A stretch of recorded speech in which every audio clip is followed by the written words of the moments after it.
for those of you who have just joined, we'll just wait a few more minutes for a few more participants to dial in, and then we'll start.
So, Margaret, I see we have 31 participants online. I think we're expecting over 40, but given the time, I think we might start and people can join in as they do. Are you happy with that? Very so. Let's do this. All right. Thank you very much. Well, good morning, everyone. I said we now have 30 participants online. Welcome to the first World Services Group COVID Asia Pacific discussion. I'm really delighted to have so many members from the Asia Pacific on the webinar today, and even some from outside of the Asia Pacific. To give you a feel, I see that we have countries represented including Australia, India, New Zealand, Hong Kong, UAE, Japan, Macau, Malaysia, Colombia, welcome Colombia, the Philippines, mainland China, Taiwan, Argentina, Indonesia and others. So a wonderful representation of membership across Asia Pacific and broader. We're really delighted to host the first of our webinar series this morning as part of our refreshed World Services Group Asia Pacific Regional Council. This is being organised as a means of bringing members of the Asia Pacific together to look at opportunities to increase collaboration across our firms.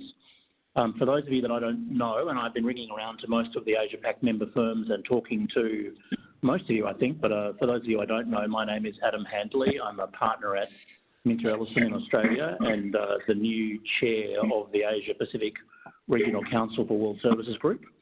I also have the pleasure of sitting on the global board for World Services Group, and really delighted to be your moderator for today's session. I'd like to briefly give you an overview of the format for today and talk a little bit about the WebEx functionality that we have available to us today, and then I'll give you an overview of the content for today before we move into the first component, which is our speaker presentations.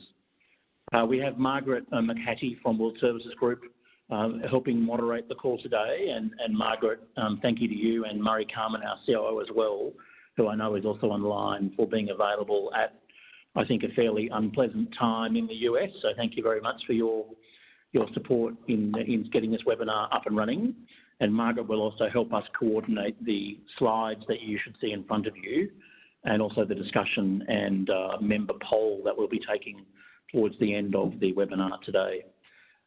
In terms of functionality for the webinar, for those of you not familiar with WebEx, it's a platform that we're quite familiar with. There are some key functionality elements that you should be aware of. Firstly, if you'd like to make a question or comment at any time during the webinar, there is a raise hand function. So you'll see a control bar hopefully on the bottom of your screen, and there'll be a functionality in there for you to raise your hand. If you raise your hand electronically, that would be great to save people from cutting over each other speaking. If you can't work the raise hand function, you're also able to submit a question through the chat function, which can also be accessed through the control bar on the bottom of your screen. If you don't see the control bar on the bottom of your screen, if you move your cursor over the bottom of the screen, that control bar should pop up. So before I provide a quick overview for today, are there any questions or comments, or is anyone having trouble hearing me clearly? No? Okay, fantastic. And Margaret, I'll ask you to keep an eye on the chat, hand raising and chat function, and raise any issues that are raised during the course of the call. Please. I definitely want to say thank you to... Sorry, go ahead. No, I just want to say thank you to you, Adam, and all of our speakers for joining us on this great webinar presentation for the first World Services Dialogue webinar series that we're having. So special thank you to you all for being here and taking the time out of your day to attend. Thank you very much. And Adam, over to you. Please don't forget the raise hand functionality, or if you can't work that, submit a comment or question through the chat function. If all else fails and you can't do that, feel free to interrupt during any part of the webinar to ask a question over the voice function. And as I mentioned, there'll be a poll at the end of the webinar, which Margaret will release at the appropriate time. And we'd really love everyone participating to try to complete the poll questions, if you don't mind, so we can get some data from people about the webinar today and future webinar topics. Could I give a quick overview of the content for today? And I don't want to speak for much longer, so we can move into the content. We'll spend about 40 minutes hearing from senior partners from 6 member firms in 6 jurisdictions which have been impacted similarly or differently by COVID-19. So you'll be hearing from senior partners and senior executives representing their firms in South Korea, Hong Kong, Japan, mainland China, New Zealand and Australia. And most speakers will bring a legal perspective, but I'm really delighted that we have Takanaka Sensei from Japan, who will also bring an investment banking and financial perspective to the discussion today. And I think it's very important as we move forward that we do make full use of the wonderful accounting and investment banking networks we have available to us in Asia Pacific. So we'll be keen to make sure for future webinars we have a balance between legal and investment banking and accounting as well. Each speaker for each jurisdiction I've mentioned has been asked to speak for between 5 to 7 minutes and no more than that. And Margaret will politely guillotine people if they, including me, speak past their allotted time. And we've asked them to broadly focus on a couple of issues. Firstly, very quickly, what is the stage of their countries dealing with COVID-19? Secondly, what are the top 1 or 2 issues or themes that their firm or their clients are grappling with in relation to COVID-19, and where do they see the opportunities from within their country, their firm or their client base to share insights that might be useful to other members across the region? And then finally, what are the key opportunities or threats that they see within their firms or their client base around COVID-19? So as I mentioned, each speaker will have 5 to 7 minutes. So that will take around about 40 minutes to get through. And then after that, we'll have a 25-minute or so open Q&A for comments or observations or questions indeed to any of the speakers. You're again welcome to raise your virtual hand or your chat comment at any time during the webinar. Don't feel like you have to save up your questions till the end, but if you're happy to do that, it might be more effective in terms of making sure we keep on schedule. So we'll promptly close at 11:30 a.m. Western Standard Time. And as I mentioned, Margaret will issue the poll in about 45 minutes' time. And then post the webinar, we'll be sharing the slides that you see today and some other notes on the key themes and actions arising out of today. So today is the start of a dialogue amongst APAC WSG members. Some of you might be thinking, why isn't my country covered? And there are some really interesting things happening in other countries in the region. For example, without singling anyone out in Vietnam, and I think Singapore as well, have interesting issues to share. So this is the start. It's not intended to cover the only key jurisdictions, and we're hoping to run further COVID-related seminars if you find them useful. Could I also quickly give a shout out before we start and move to our speakers for the WSG Global COVID Task Force. WSG headquarters in Houston have put a massive amount of effort into collating, I should say, a global task force of insights for you, which can be accessed through the World Services Group website. So I would commend that to you, and also encourage you to have a look at that website and think and assess whether or not your firm's COVID-related alerts should be also fed into that global task force website. So without further ado, please do go on mute if you're not already on mute. But I'll pass to our first speaker for this morning. And our first speaker from South Korea is sorry, one moment, Mr. Josh Peck. Josh is a senior foreign attorney and partner in the corporate group of Lee & Co and specialises in M&A, construction and energy and international dispute resolution. So with that, I'll pass to you, please, Josh. Adam, thank you very much for all your efforts, Mary Carmen and Margaret as well, for putting this together and for this opportunity. In Korea, we have right now around a little over 11,000 confirmed cases of COVID, and about 270 rather than 260 deaths. And a majority of those cases were related to the Shincheonji cult. There's a cult that people didn't really know about that well before this crisis. We now discover that tens of thousands of them gather very often, and some of them had this virus and spread throughout the Shincheonji and their acquaintances and relatives and so forth. But somehow we were able to manage the crisis, and the daily number of cases dropped to a single digit in early May, and we thought it was all over. But recently, the numbers are hitting double digits again, 40 something 2 days ago, and this morning's news was that there were 80 last night. This new wave of cases are linked to clubs and bars. So Korea never completely shut down the economy. Everything was open. People were just cautioned on how to manage their businesses. Now that people are a little bit relaxed about the dangers, they apparently are not exercising the cautions that closely. The clubs and bars contagions reportedly reached up to 7 steps of contagion. And people are noticeably now more cautious than before. Everybody's wearing masks now, whereas in the beginning, maybe 70% were. So I think this is in light of the signs that the virus is here to stay unless and until vaccine is developed. Very unfortunate. Our firm, Lee & Co, is not yet experiencing a noticeable decline in revenue stream, but there is a noticeable drop in new cases, new projects in the second quarter. I myself am seeing that as well. Government expects, and they have announced that there will be some severe economic setback in the second quarter.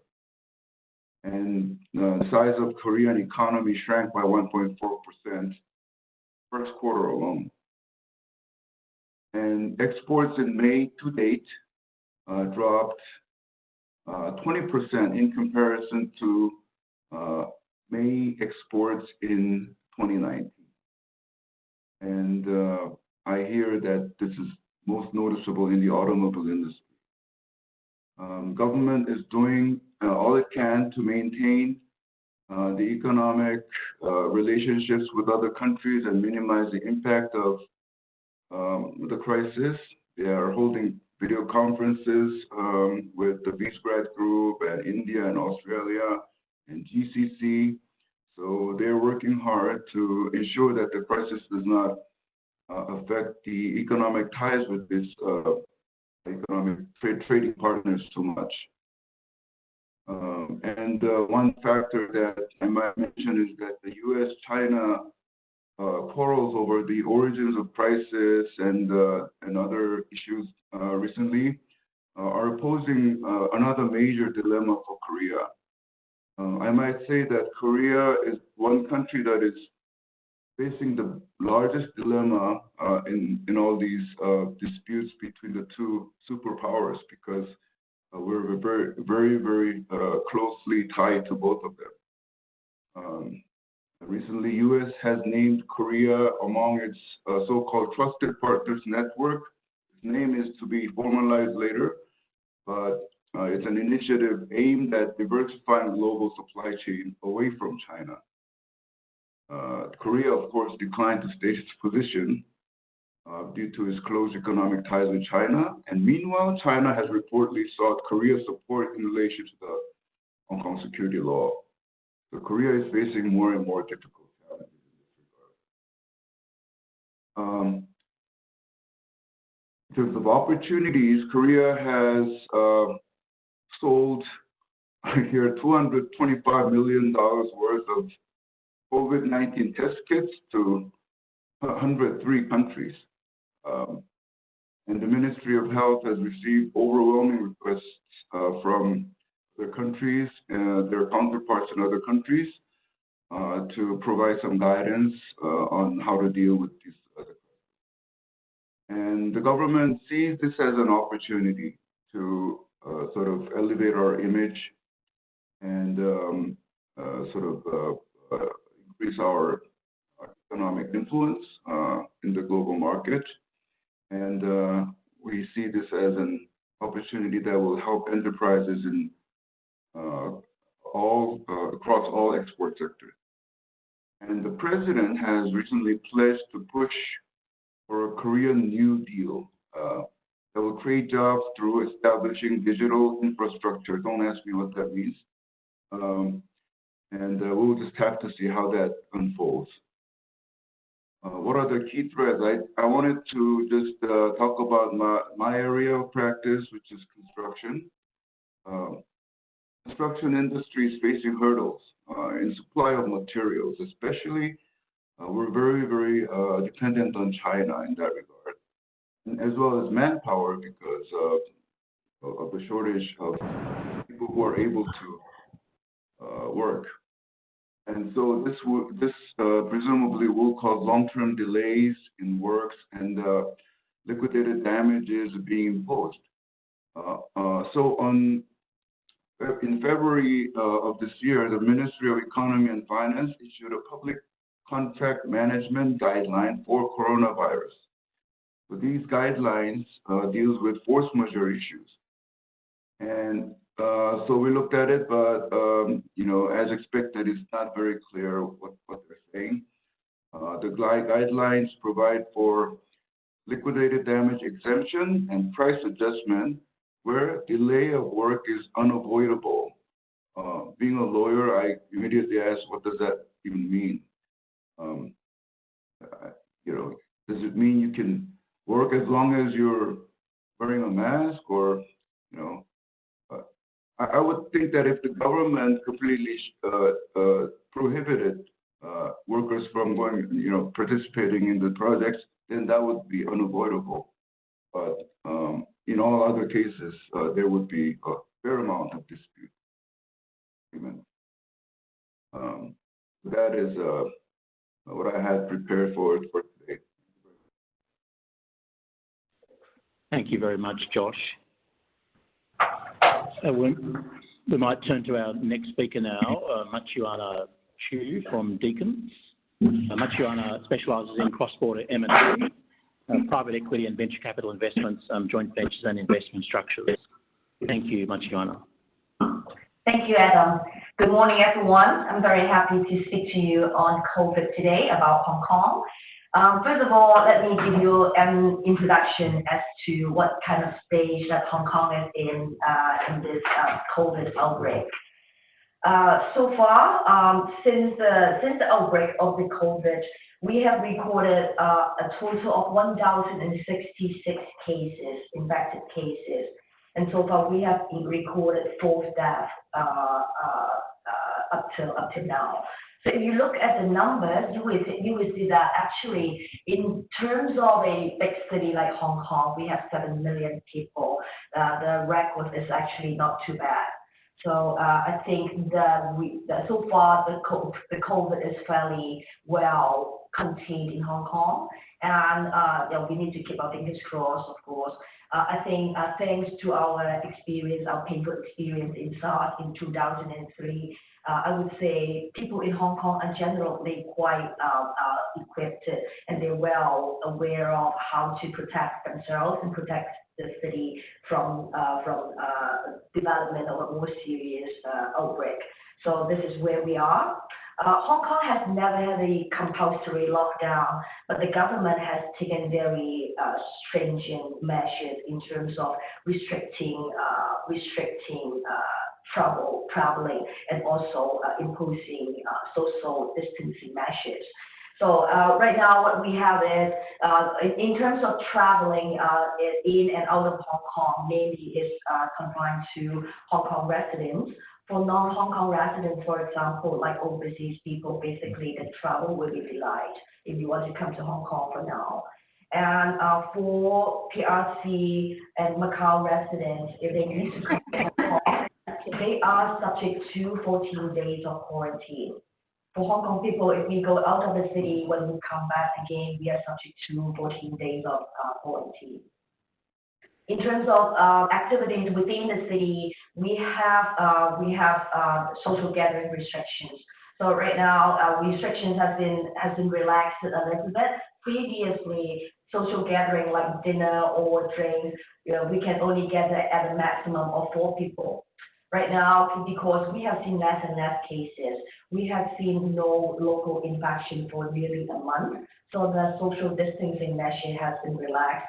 So now we can have a social gathering of 8 people. So it's actually relaxed a little bit, and we hope to relax it further in June. And also, in terms of catering businesses, because the spread of the virus is very much because of the close human contact. So we need to keep, for restaurant business, they need to keep 1.5 meters of distance between tables. So to keep people separate, and people have this plastic screen between tables, so that hopefully that would help the restaurants to keep up their hygiene. From a more macro perspective, you can imagine that, basically all major cities and over the world, we are quite seriously affected by COVID. The industry that are most worst hit is apparently retailing, restaurants, hotel, and aviation. So right now, according to the government statistics, in the first quarter, the GDP is actually down 8.9%. So that is quite a serious drop. And in terms of unemployment rate, it has risen to 5.2%, which is already the highest in the last 10 years.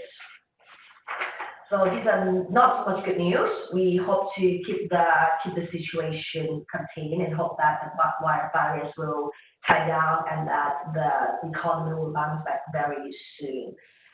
What the government has done is actually very encouraging. Overall, the government has pumped in a lot of cash, a lot of money to help the businesses. So far, in stages, the government has announced a series of anti-epidemic fund relief, and altogether it adds up to 370 billion Hong Kong dollars. For those of you who are not familiar with the Hong Kong and US currency rate, exchange rate, the 370 billion is equivalent to 48 billion US. So it's basically a large sum of money in terms of for a small city of 7 million people. So where does the money go to? To start with, the first stage of the anti-epidemic fund, it goes to the forefront of the industry who has got hardest hit. They are, as I said, retailing, restaurants, services industry, and also the aviation industry. Basically, the airport is mostly empty, as you can imagine, and also the hotels. So the government has pumped cash into these sectors, hoping to help them to bridge the difficult time for the time being. Another important scheme that the government has implemented is the employment support scheme. I think personally that this is a very important measure. Basically, is to provide subsidies to businesses and to help people to avoid redundancy. So the major objective is to help to keep the workforce and avoid redundancy, avoid laid off and sacking people. So what the government has decided is for each company, you are entitled to, for each employee, for each enterprise, each employee, you are entitled to 18,000 Hong Kong dollars times 6 months. This is the maximum. So to give you an idea is if you are a company, you have 10 employees, and they are mid-level people. So actually, in the course of 6 months, you are entitled to subsidies of 114,000 US dollars. So this is actually very substantial subsidies in cash. So, but the commitment is the company will need to promise that it is not going to lay off any people to keep the headcount in the next 6 months. So I personally think that this is a very important and very useful measure that the government has taken. Just to share with you a little bit about our firm's experience. We think that during this period, we need to take extra care of our employees. And apparently, we also need to balance the needs of the clients and also the needs of our employees. So we have adopted work from home policies.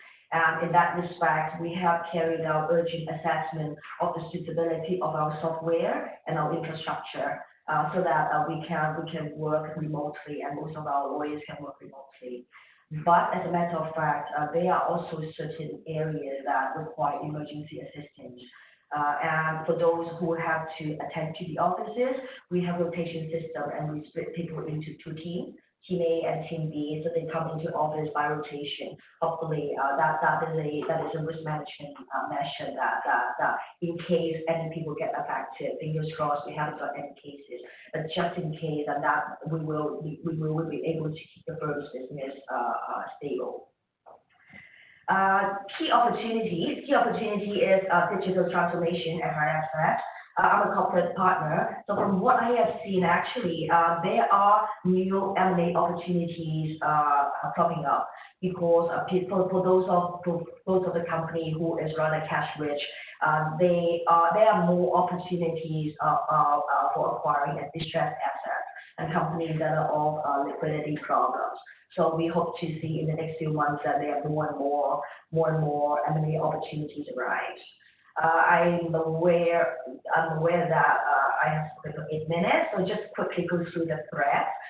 Cybersecurity risk, as we are more and more reliant on technology in terms of doing our business, especially in terms of all these remote assets, we need to make sure that our VPN is safely managed. And also employment issues is one of the priorities that everyone is focusing on. Our government has not implemented any particular rules or regulation in terms of interpretation of force majeure. So whether a contractual party is allowed to offer suspension or have any leave really depends on what they have previously agreed in the agreement itself. So we do not have a citywide interpretation of force majeure. So I think that concludes my presentation for today.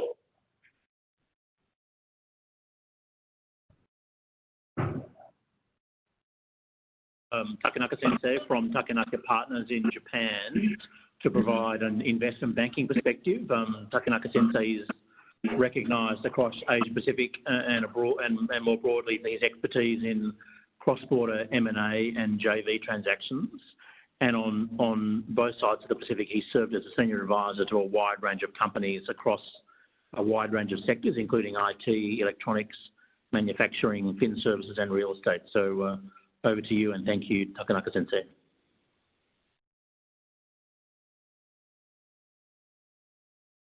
I think you may still be on mute, YT.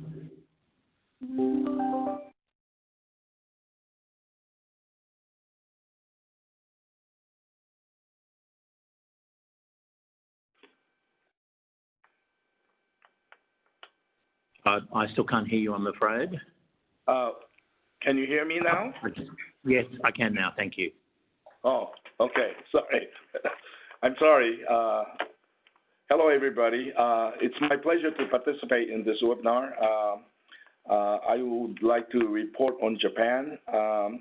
Basically, the status and history of Japan's coronavirus, COVID-19. As you know, Tokyo and Hokkaido and a few other places declared the emergency, state of emergency on April 7th. And then that was made nationwide on April 16th. And May 14th, they actually released 38 prefectures. And May 25th, this Monday, they basically cleared the state of emergency, is lifted throughout Japan.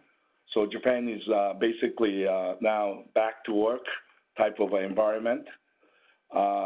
The visitors from overseas, however, are still restricted, and the government has announced that initially they're going to let the business people who visit in Japan for business purposes goes first.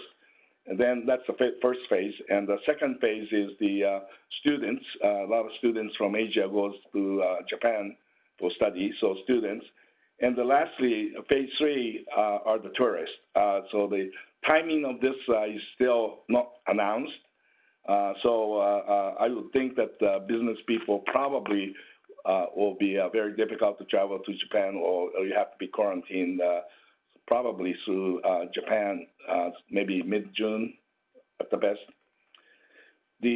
Actually, when you consider the density of population in Japan, the impact is not as big.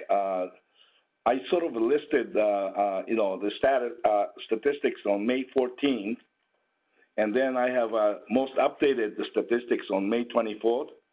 The total cases of coronavirus infected people are 16,237 on May 14th, and May 24th, it increased to 16,550, which means only 313 people was infected in 10 days.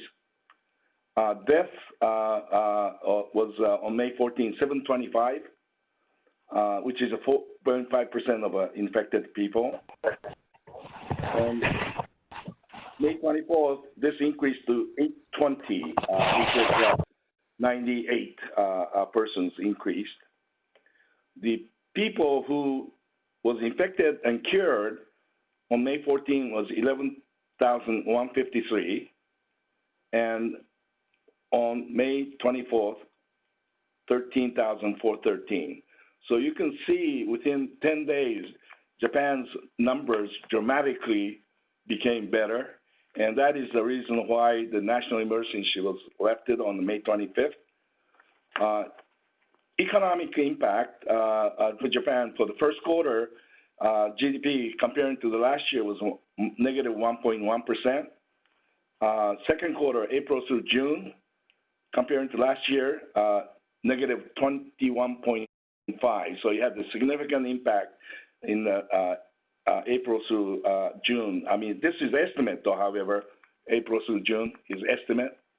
And the July, they estimate that the July through, third quarter, they're going to be positive on the GDP growth. So that's what they're predicting anyway. The impact on this COVID-19 was most significant because it really changed the working behaviors of Japanese salary men and salary women. In Japan, working from home is basically no-no. I mean, you have to go to the company at certain time and you have to stay there until a certain time. Very strict rules each company employed. But during this time, of course, lockdown, and so people had to work from the home, or they didn't work at all. We have been told that this behavior is going to continue in the future, and many companies are considering to allow working from home as a future ways of working. So some firms, I know one consulting firm who has 3 floors of a major building, they are going to release 1 floor and just keep the 2 so that they can decrease the number of people who comes to that building. And so there's going to be a significant number of people who will be allowed to work from home, which is very, very unusual in Japan. Now, the impact of COVID-19 by industries, obviously, I think this is probably true with most of the countries. The biggest one is the hotel industry, tourist industry, and next one is the restaurant industry. And apparel, believe it or not, has been hit quite hard. And I understand that there will be many apparel industries that will file bankruptcy. And also the retail has been really hit hard. One of the most significant industry, automotive industry, has been hit very hard in this period, which will impact a lot of tier 1, tier 2 suppliers. Real estate also has been hit. Then the winners are, obviously pharmaceuticals, medical, and believe it or not, paper and pulp is real winner because there's so many people who are now buying online, which the Japanese didn't do too much like U.S. That is increasing. So the boxes and papers and all that kind of things, there's a huge demand. So paper and pulp is doing well. The impact of COVID-19 to me is going to be, for Japan, change in supply chain. As you know, Japan has relied heavily on the Chinese manufacturing. And of course, this is true with the American companies also. They have relied heavily on the Chinese manufacturing. In America, I think there's going to be a significant shift in just changing supply chain. A lot of U.S. manufacturers are going to bring back their manufacturing back to the United States. And some of them will look for the alternative manufacturing site, which probably will be ASEAN countries and India. So that shift is going to be very significant. And but a lot of people think in Japan that change is a chance. So this crisis could be a chance for them. And looking at the U.S. industry, Japanese manufacturers are very strong in the U.S. Made in America era for Japanese companies is a great opportunity. And as you know, most of the Japanese company is very cash rich on the balance sheet, and banks are negative interest environment. What does that mean? That means Japan's market is shrinking, so there's no place to invest. That is one of the reasons why Japanese companies have so much cash on the balance sheet.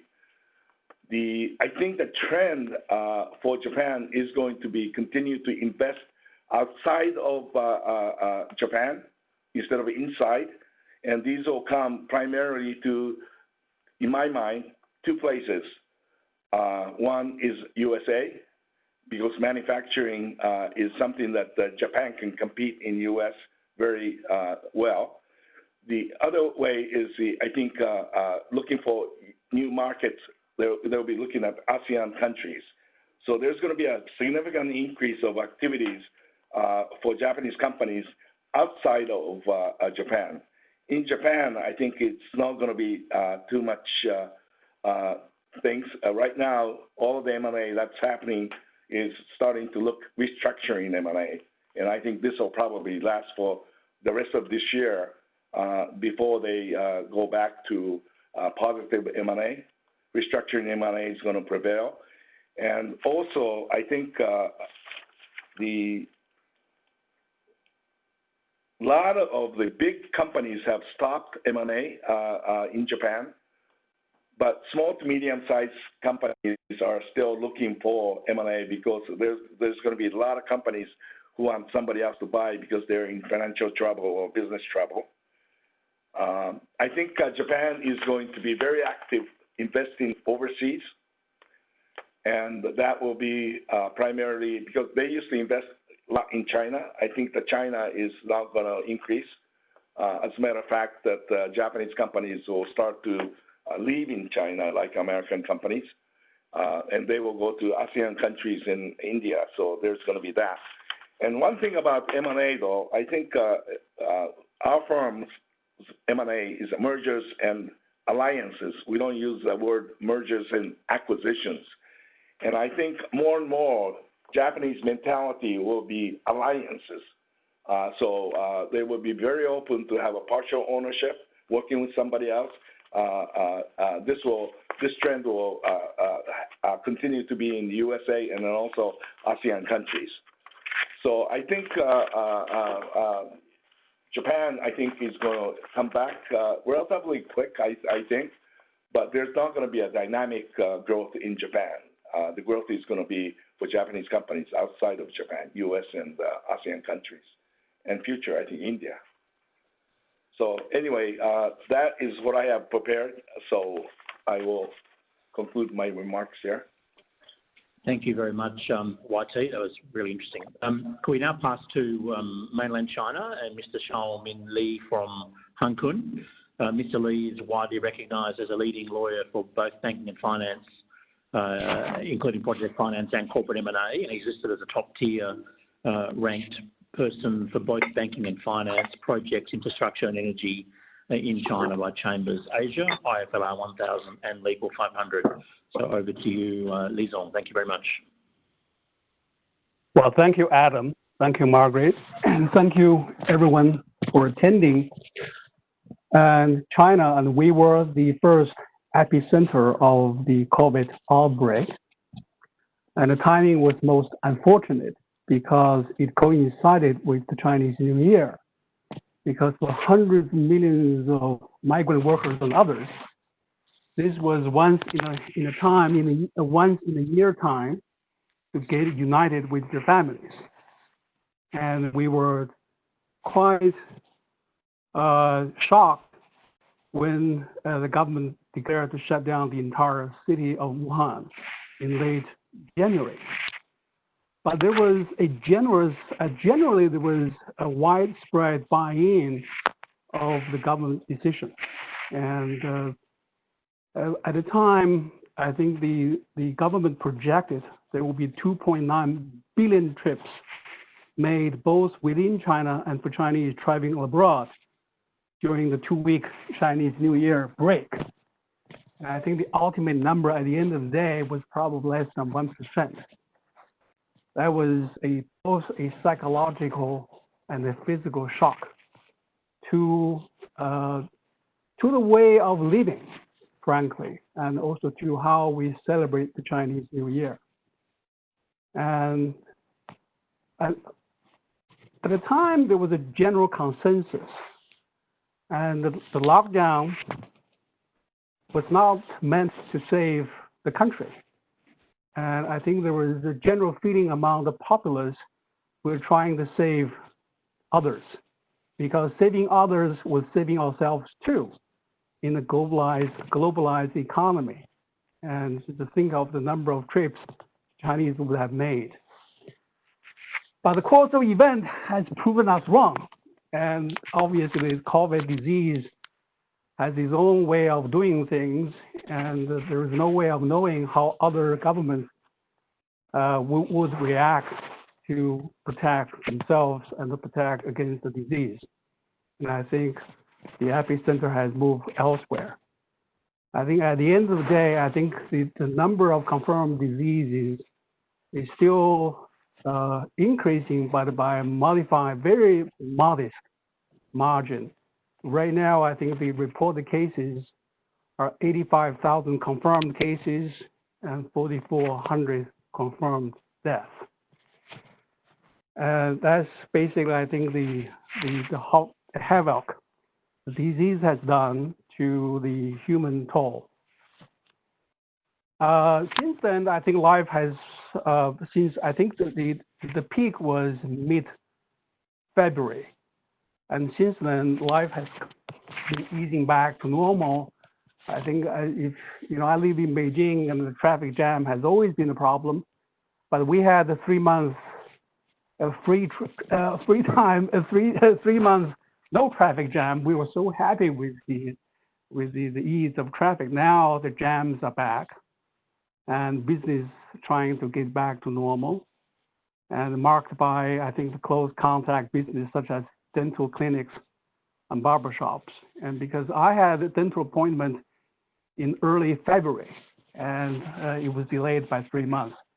And I think that, to me, was a clear sign that I think people felt confident that the peak is over.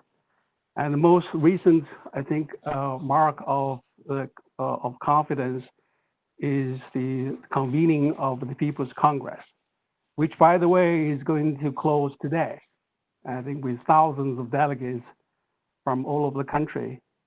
And they are in Beijing to have the annual People's Congress. That's basically, I think, where we are now. But the vigilance remains high. And I think you travel in Beijing and elsewhere, you see people wearing masks and keep whatever social distancing there is. But in a 1.4 billion people country, social distance is different from a 5 million people country or 50 million people country. But I think we're trying to do our best to keep the disease in check. The economy has taken a hard hit. I think the first quarter was down 7%. I think the main concern is uncertainty. And I've heard people talking about decoupling, relocation, and all of that. And I think both rhetoric and reality add to a heightened sense of uncertainty as to how life is going to be, how business is going to be run, how law practice is going to be practiced going forward. So therefore, I think long-term planning has been yielded to ad hoc reactions. I think that's one thing. To us, I think to both our legal firm practicing law, helping clients both in China and abroad, and also I think talking to our clients, talking to other industries, the real concern is not really the disease itself, is what the energy unleashed by the disease that threatens to upend the globalization and how law is practiced cross-border as we know it.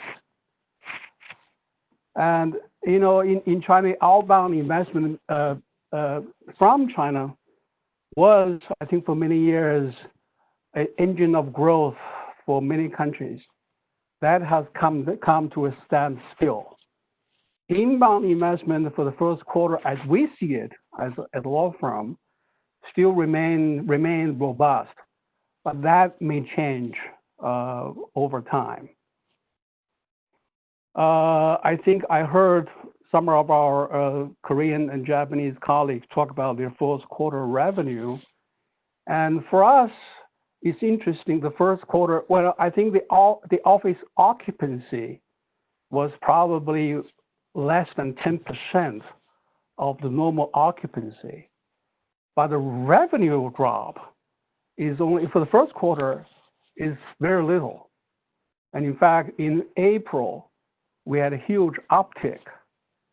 But we don't know whether or not the uptick in April will represent a trend or just an ad hoc, a one-off situation. We don't know. But I think the word that we have, and I think the thing that drives how we see our practice, how we see our clients, how we see how to run this office, this firm, is uncertainty. And I think it's hard to prepare for uncertainty, but uncertainty is the reality. Thank you. Thank you very much, Mr. Lee. Could I now pass to Lloyd Kavanagh from Minter Ellison Rudd Watts in New Zealand? Many of you will know that Minter Ellison Rudd Watts is a sister firm to Minter Ellison and one of the leading firms in the New Zealand market. Lloyd is known by many of you and widely acclaimed commentator and lawyer across a range of areas, including financial services, fintech, and corporate governance as well. So thank you, Lloyd. Thank you very much, Adam, and thank you to the fellow panel members. I have to say I've found each of your presentations so far very interesting, and I've been noting the significant points of similarity, but also some major differences from what we're seeing in New Zealand. On the slide, which I put together last week, you'll see some information as it stood there. We're a country of 5 million people, so it's important to scale. There's 1,500 roughly confirmed cases. We're now up to 22 fatalities, sadly, but we haven't had a new case in over 6 days. And that overall gives us now a recovery rate of 99%. There are no COVID cases in our hospitals, thank goodness. We've had an elimination-focused approach, which has been hard and fast, and some very complimentary things have been said.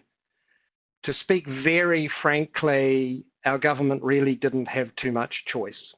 We have a widespread public health system, which is many things good, but for this kind of event was ill-prepared. And so that drove the government very quickly to develop a 4-level alert system and move quite rapidly on the 25th of March to imposing level 4, which was a near total lockdown, then released after some weeks a little bit to level 3. But frankly, it was close to a total lockdown for us at Minter Ellison Rudd Watts. That meant we all went very quickly to working from home, and all of our clients except limited essential services had to do that. We've now moved to alert level 2, which is being gradually released. There are announcements that public gatherings will be able to go up to 100 people, up from 10 at the end of the week. But importantly, the borders remain largely closed, and a 1 to 2 metre social distancing requirements continue to apply. So that maintaining of the borders is having a significant impact at the moment. It's generally restricted to returning New Zealand residents and citizens, although I saw that the government's made an exception for people working on the next Avatar movie, so they can come and base themselves here. And those people coming need to have a 14-day quarantine. At the firm, I think one of the themes we heard across the region in terms of the impact on M&A transactions, we felt that as well.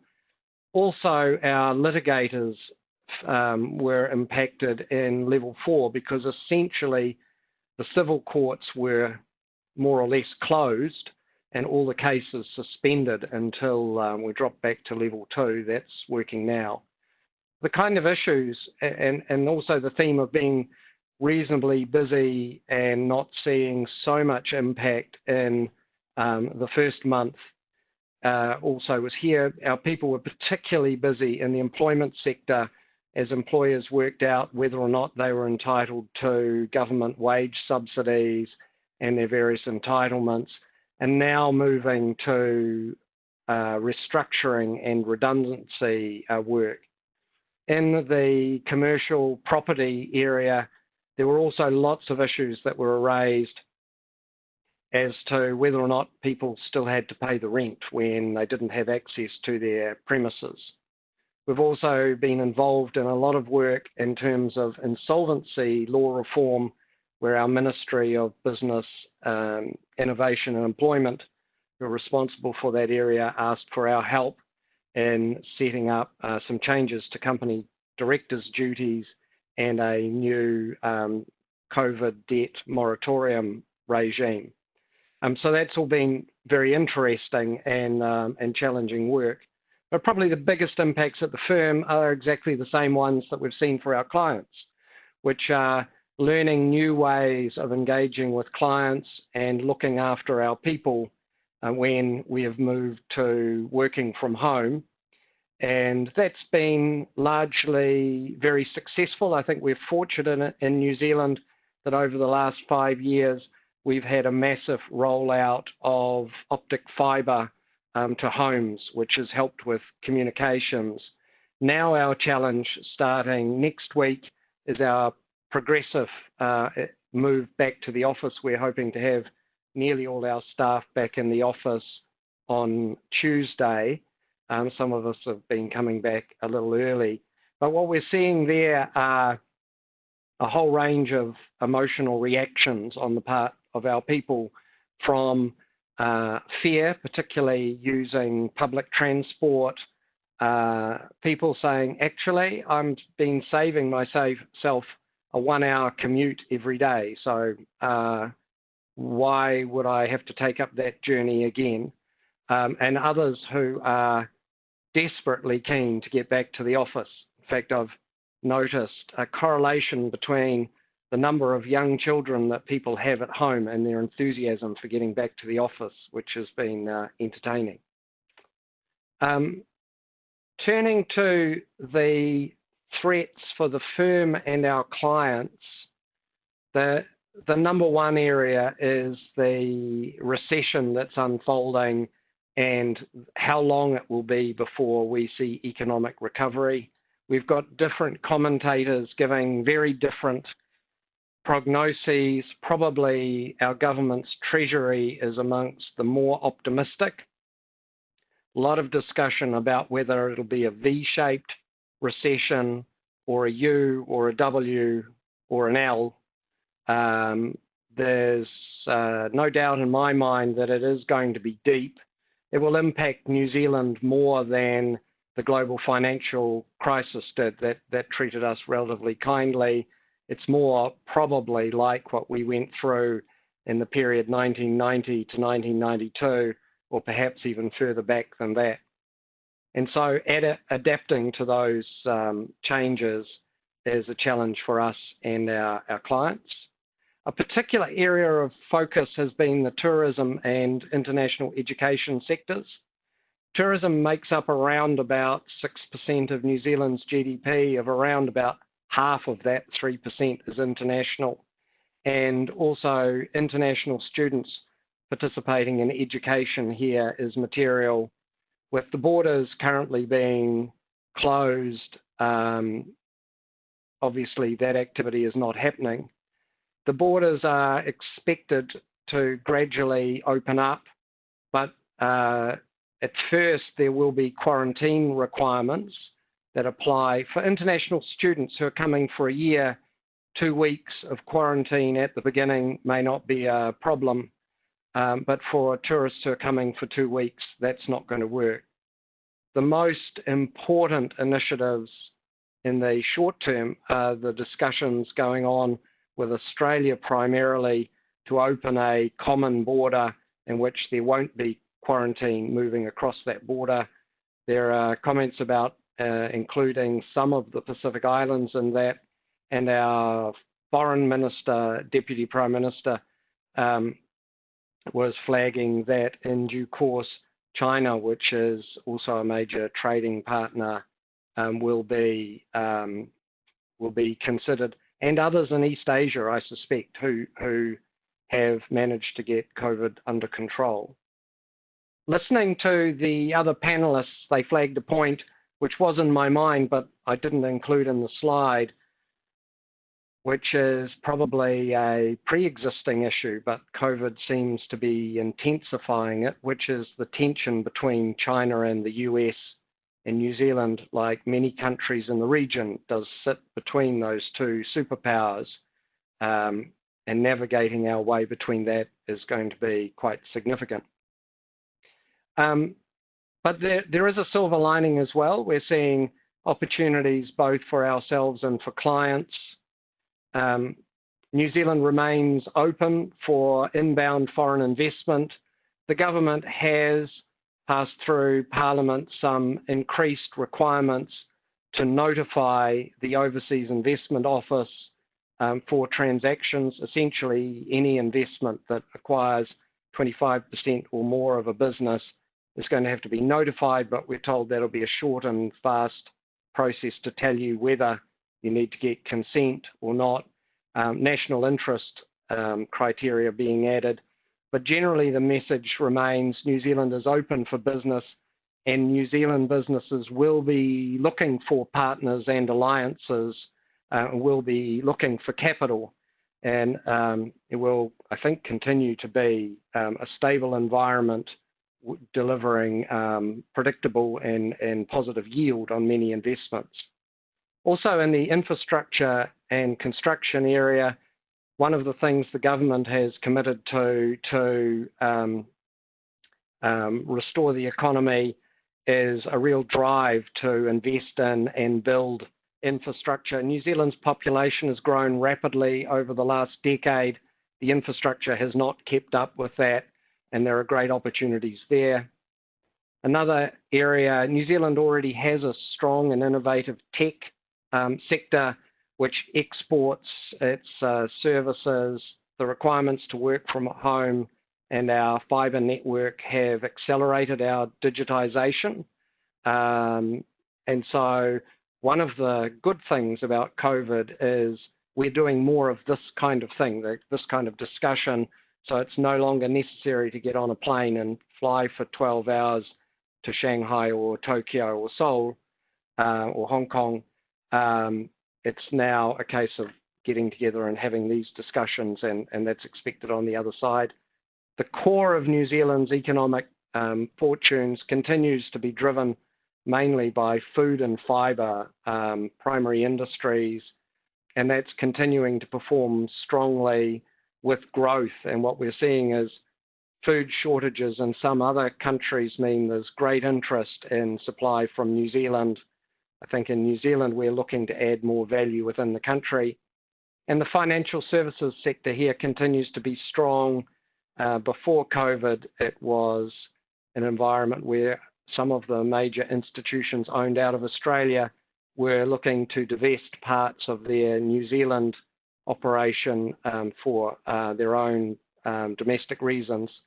And so there are opportunities for those from around the world who are willing to invest in this part of the world, as well as lots of developments and new offerings in the fintech and payment spaces. So that's pretty much what I wanted to cover. Overall, the public health situation in New Zealand is currently very strong, although we're conscious we have to be vigilant against a second wave, as has been seen in some places. Our big challenge is the economic hurdles that are now facing us. Thank you very much, Lloyd. Much appreciated. So I'm now going to talk to Australia. So I think it's a case of, in terms of me as a speaker, last and least. I'll try and truncate my comments a little bit given the time. I want to make sure we have plenty of time for the Q&A. Could I just remind you that Margaret has released the poll, so please have a look on your screen and do complete the poll questions if you wouldn't mind, and also please do start to think about questions you have and start to submit those questions through the chat function as well, if you wouldn't mind.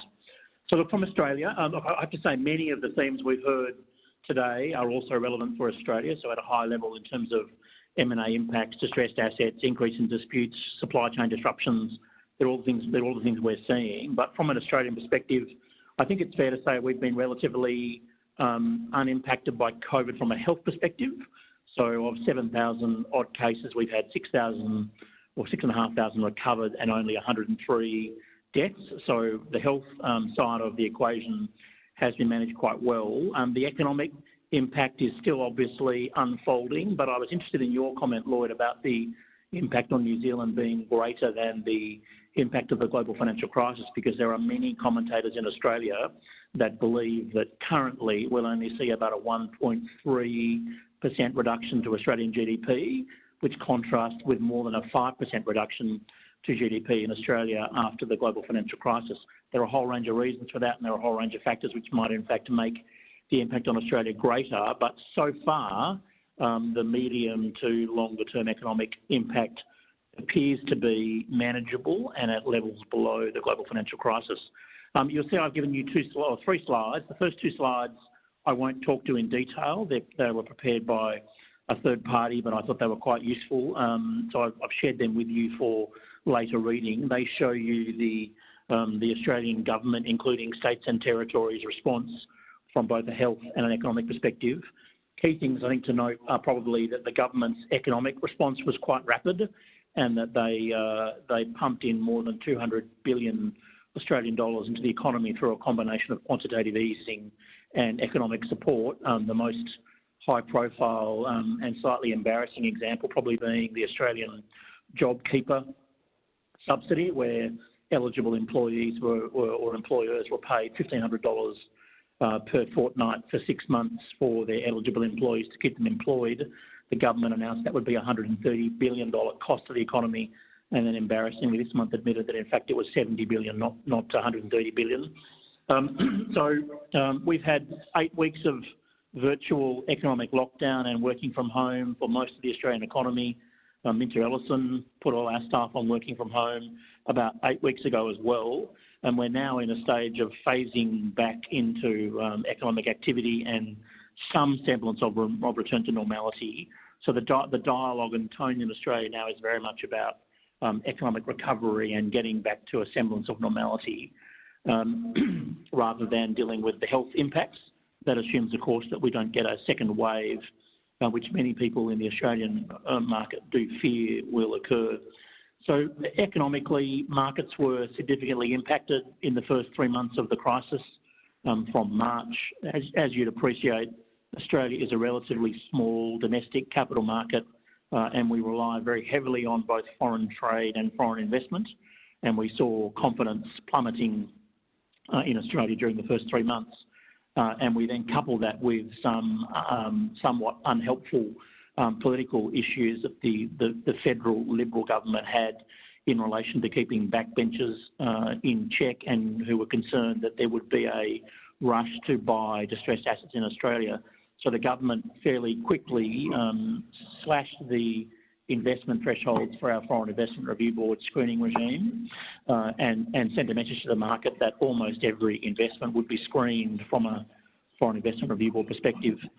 That has raised some particular concerns in investment banking and legal and other circles in Australia, and in fact many of us feel that given Australia is so dependent upon foreign investment, and given that we are starting to see some signals of, as we did with the global financial crisis, US and European capital leaving Australian shores, we're quietly confident that in fact the implementation of the temporary FIRB or foreign investment screening policy won't be as harsh as the written word, because Australia very much needs foreign direct investment to underpin the government's jobs and growth mandate.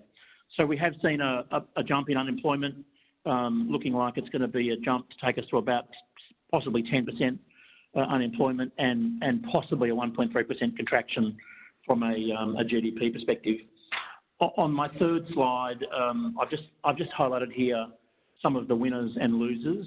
Again, quite similar themes in terms of industries that have been impacted by COVID. So I won't go through all of those, but I think the theme that I would take away from this, from the Australian perspective, is that there probably is unintentionally an advantage for larger corporates in the Australian market who have probably been greater beneficiaries of the government stimulus than smaller SMEs, small to medium enterprises have been.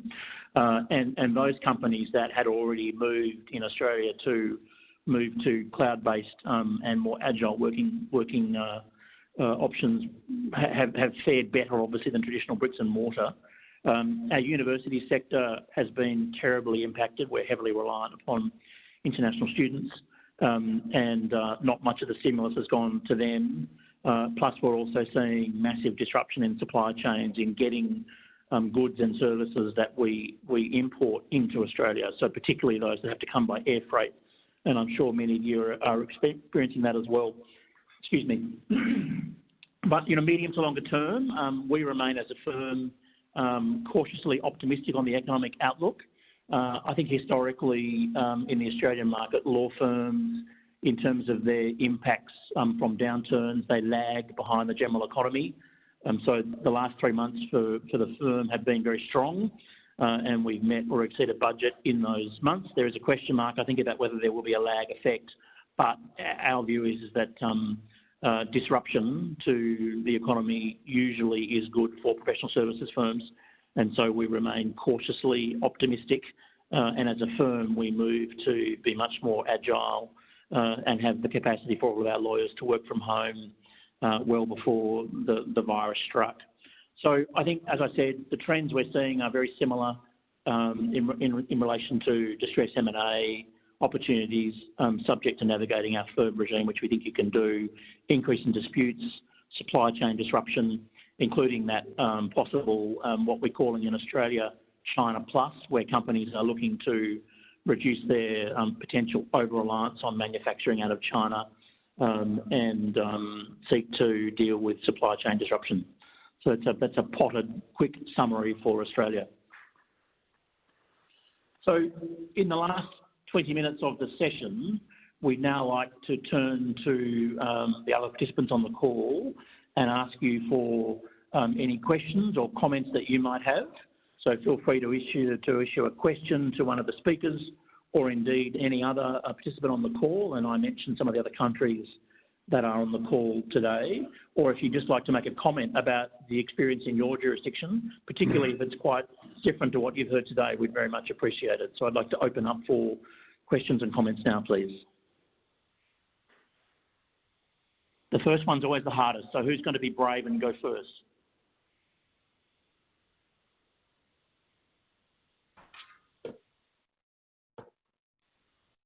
Okay, looks like it's going to be me. I believe that Ramon Moyano has a question. Thank you.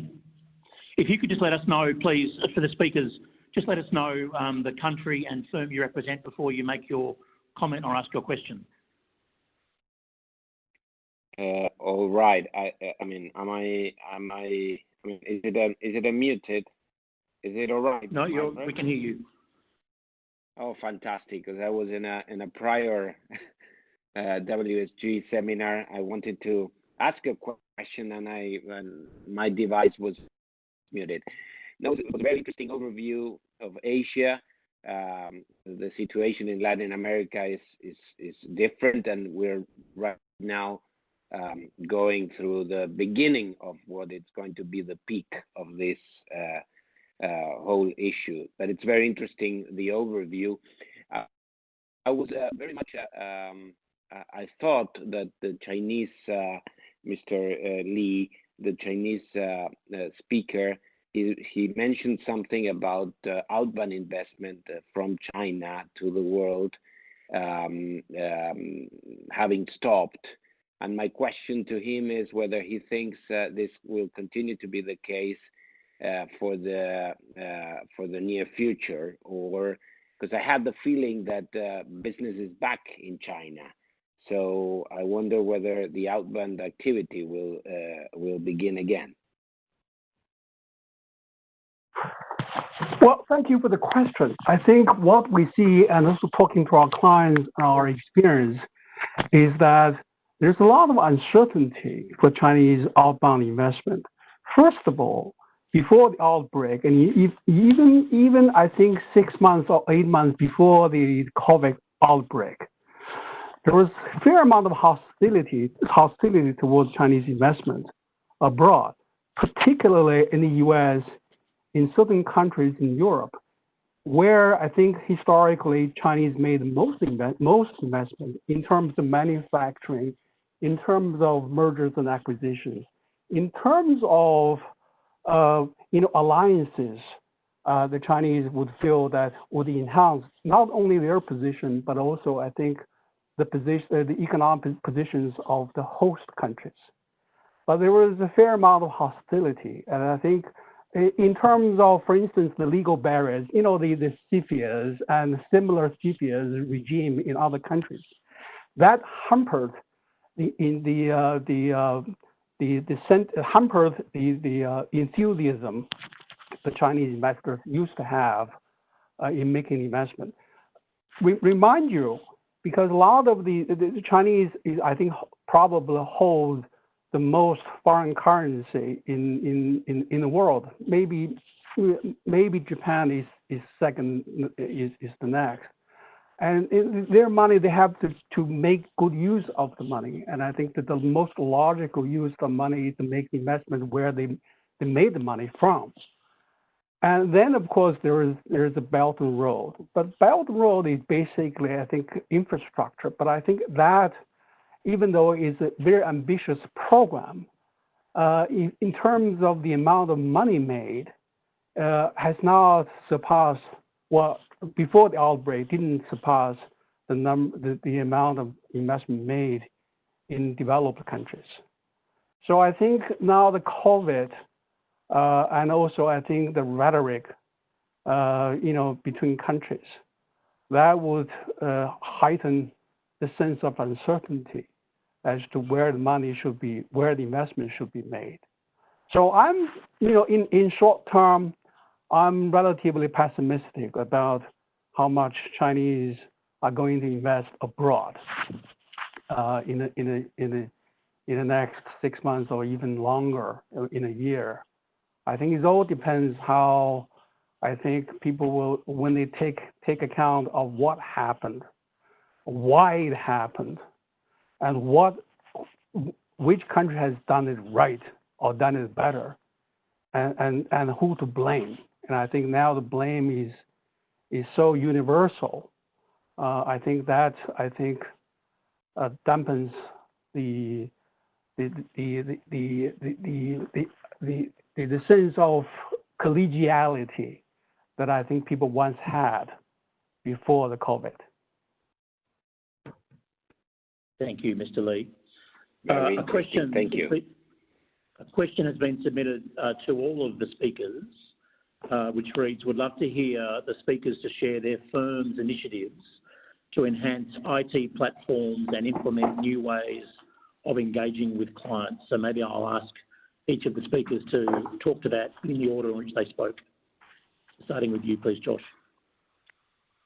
We do not have any official IT platform to deal with the situation, but most people use this WebEx and Zoom and Team, Microsoft Team. I would like to chip in for Hong Kong. So what we have done is, because a large number of our colleagues are working offline, so basically, as I said, we have reviewed our software infrastructure and actually increased our licenses in terms of making sure we have the sufficient bandwidth to communicate among ourselves as a team and also with the client. Words of caution in terms of using technology. We use more social media like Zoom, video conferencing with the client to get them engaged, which is very, very effective. I mean, as far as Asia is concerned, because this is really the new norm. And for Hong Kong, the good thing is once we set up a video conferencing, our client can get their Hong Kong team, the team in Shanghai, Beijing, and Singapore to all gather together. And that is actually very powerful, even before the COVID, it's very difficult to get people from different cities to get onto the same forum. So that is a good thing. But in terms of sharing information, especially confidential information, I think there are two major concerns. One concern is as far as VPN is concerned. I mean, our colleagues are looking at confidential information at home or even through other platforms. So this is something that we need to be 100% clear and making sure that we protect confidential information. As far as third-party platform like Zoom is concerned, password, not to share password in a premature timing, and also not to share confidential information. Sometimes client wanted to use this on Zoom for client meeting, but we would suggest not to in terms of putting up confidential PPT or confidential information. So these are challenges that we are facing. So we do see opportunities, positive, good things, and also things that we need to be careful. Thank you. In the interest of time, I'll ask you to limit your comments to no more than 1 minute, please.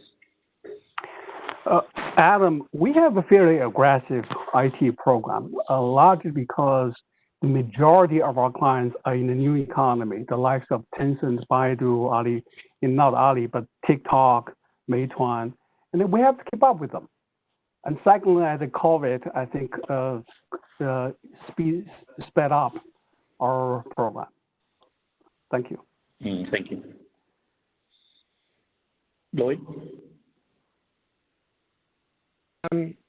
So for us, mostly, it was a case of using technologies that we had more and that the clients had. We've learned about a plethora of new platforms. Many of them have been mentioned. MS Teams is one in particular that we found incredibly useful and a little bit more secure than Zoom. So it's really been a speed up of what we already had underway using existing technologies. Thanks, Lloyd. And look, from Australia, Minter Ellison, we are 3 years into a 5-year radical redesign of our systems called digital transformation. And I was somewhat sceptical when we moved to work from home 8 weeks ago, whether we could do everything we could otherwise do in the office from home, and the answer is we can. We've got some very sophisticated systems that allow internally and with clients, all of our staff to communicate face-to-face, and we have all of the back office platforms now cloud-enabled to enable true working from home, including managing the back office like invoicing and what have you as well. So it's been very successful, I think, and indeed many of our junior lawyers have said to me that they feel closer and more connected to their teams as a result of the way we've used our platforms over the past 8 weeks, and they actually felt even working in the office. So, look, I'll just make one point on the digital platform piece as well. As we move forward to reinvigorate the Asia Pacific Regional Council, I do think there's an opportunity for us to discuss more across each firm which platforms we're using, whether they're proprietary to each firm, and whether in fact there might be an opportunity on a licensing or other basis to share some of that tech, or even just to share experiences within the firms about our experience using proprietary third-party platforms as well. And we had a great example of that recently where a firm was looking to adopt a billing system that we had extensive experience with, and we were able to give them some really practical insights for them to effectively leapfrog and learn from our mistakes in implementing the same system in their firm as well. So I really see, as we cooperate more within Asia Pac, WSG, the opportunity for us to share learnings and even potentially share proprietary platforms as we move forward. YT, I'm conscious that we jumped over Japan.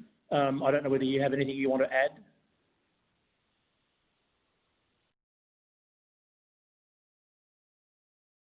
Sorry, you're still muted.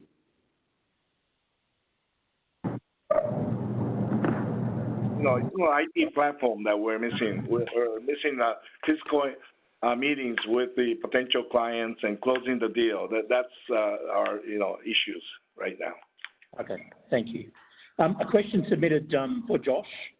Josh, in relation to the South Korean government response, at one stage, South Korea, or at various stages, has been held up to be the model for testing, tracing and separation. To what extent do you feel that South Korean cultural practices have aided in the South Korean government response? I'm not sure if we can still say we're seen as a model with all the new cases that are breaking out recently. In terms of cultural aspect, I can say that a key factor in the relatively successful control of the crisis is probably the culture of obedience and cooperation to government instructions, which I think is really a characteristic that is peculiar to all Asian countries in relative terms, not just Korean. We can assume that the people will closely comply with government instructions, then what is important is the government's leadership. And this is critical in shaping the path of the control measures. At this point, consensus in Korea is that the present administration did a great job, and they won a landslide victory in the general elections recently because of this. And he did a great job and put in great efforts in letting the experts do their job instead of trying to conceal things and trying to distort the facts. And they were seen as placing their trust on the experts, who in turn successfully devised a set of effective measures, minimize the spread of viruses. So I think it was a combination of effective leadership and culture of obedience and cooperation. I just hope I'm not speaking too soon, though. Thank you very much. I think, Mr. Kochhar, you've raised your hand for a question or comment. Yes. Good morning, friends. This is Rohit Kochhar from New Delhi. I'm the managing partner of the Kochhar Law Firm. Adam, can you hear me well? Yes, thank you very much. Yeah. So my question was actually for anyone who chooses to answer it, and which is, I feel that given what's happened to the global economy and to the economy of each of our respective countries, it's inevitable that our revenues will decline, the revenues of our law firms will decline. And in the Kochhar Law Firm, we are now focusing on taking some very creative initiatives to offset the decline in revenues from some segments, sectors, and clients. So, for instance, we are establishing a new office in Chicago. We are planning to set up a couple of new offices within India and move from 6 offices in the country to 8. We, of course, are also planning to strengthen our labor and employment law practice. And Adam, what we find fascinating in India is that in the last 6 weeks alone, we've handled some very sensitive matters for major corporations like Cisco and Nuance and the others, because there were grave IT breaches by employees working from home.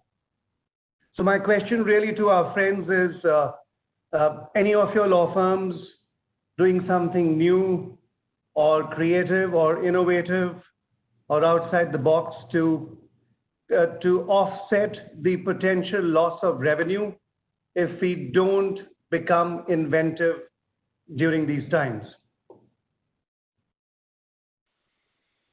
Yeah, thank you very much for that comment and question. I agree with you that cyber, in particular, is a hot button issue arising from COVID-19.